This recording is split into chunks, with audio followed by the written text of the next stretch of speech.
Next contestant आ जाइए। आ जाओ पहले कंटेस्टेंट को ले आइए। Come on. नमस्कार सर, नमस्कार। क्या नाम है आपका? मैडम जी, मेरा नाम वीरेंद्र है। अच्छा, कहाँ से आप? सर, मैं इंडिया से आया हूँ सर, जो कि इस इंडियन आइडल के मंच से बहुत दूरी पर है सर। आप क्या करते हैं? सर, मैं अब काम के बारे में क्या बताऊँ सर। मैं एक मेहनती इंसान हूँ और सुबह से लेकर शाम तक काम करते रहता हूँ सर। बहुत कड़ी धूप रहती है सर, और मैं खेतों में उस कड़ी धूप में काम करते रहता हूँ सर। इस काम के बदौलत मुझे 50-100 रुपये प्राप्त हो पाता है सर। बड़ी दुख बात होती है सर कि कड़ी धूप में और एक शरीर में अब एक अन्न नहीं होता है सर।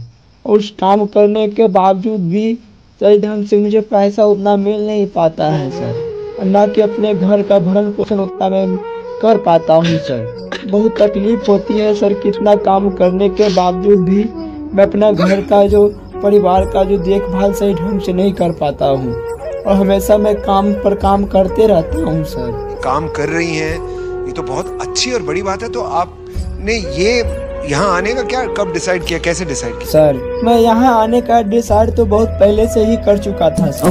क्योंकि मुझे म्यूजिक के दुनिया में अपने आप को बहुत बड़ा सिद्ध करना था जी। मुझे सिंगर बनना था, और मैं सिंगर बनने की चाहत हमें बहुत पहले से थी सर। और मुझे सिंगिंग लाइन थोड़ी बहुत आती थी सर, लेकिन थोड़ी बहुत आने से इंडियन आइडल में जाना मुश्किल था सर जी। लोगों ने कहा कि तुम्हारा गला भी अच्छा है, तुम इंडियन आइडल पर चले जाओ।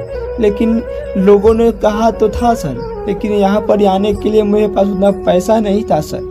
तो मैंने यहाँ पर आने के लिए तो ठान तो लिया, लेकिन पैसा नहीं था ना सर, इसी कारण से मैं आ नहीं पा रहा था। लेकिन मेरे घर का जो भी अनाज था ना, उस मेरे अपने घर के अनाज को मैं बेच दिया सर। मुझे जो भी पैसा प्राप्त हुआ है ना, मैं उस पैसे से मैं इस इंडियन आइडल पर आया हूँ सर। आप जो कर रही हो वो मेहनत का काम है, वो ईमानदारी का काम है, वो सच्चाई का काम है, वो कला का काम है।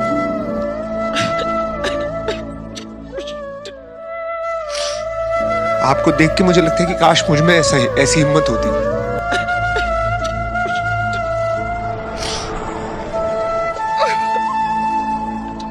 मेरे दिल से ये दुआ है कि आपको इस स्थिति में कभी फिर से होना ना पड़े। देखिए, एक बात तो आपको ये बात हमें बतानी पड़ेगी, और वो दिन दूर नहीं है कि लोगों का नजरिया आपके लिए बदल जाएगा और एक सुपरस्टार के रूप में आपको दुनिया जरूर देखेगी, बिकॉज इंडियन आइडल ने आपको वो मत।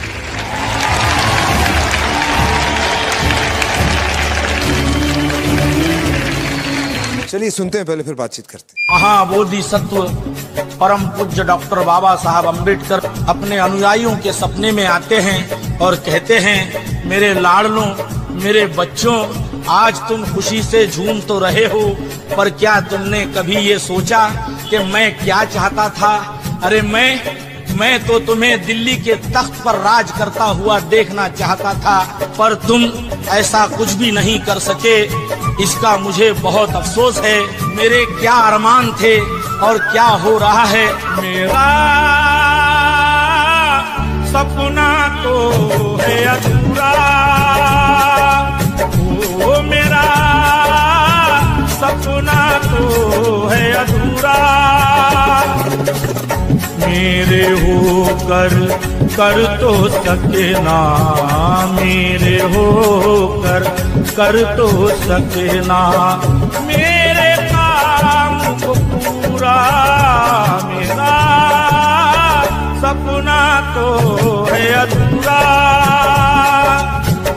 ओ मेरा सपना तो है अधूरा।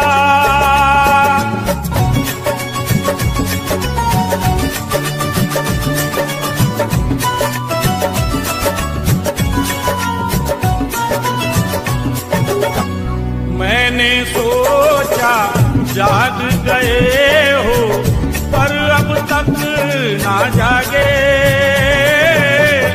मैंने सोचा जाग गए हो, पर अब तक ना जागे। साल 50 भी बीत रहे हैं, फिर भी वैसे ही लागे। भाई होकर भाई पर ही तान रहे हैं चूरा। मेरा सपना तो है अधूरा, ओ मेरा सपना तो है अधूरा।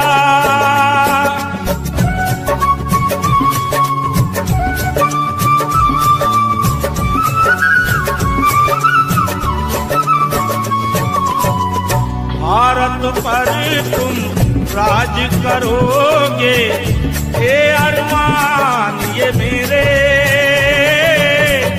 भारत पर तुम राज करोगे, ये अरमान ये मेरे। मुझको समझ कर भी ना समझे, टूटे भाग तुम्हारे।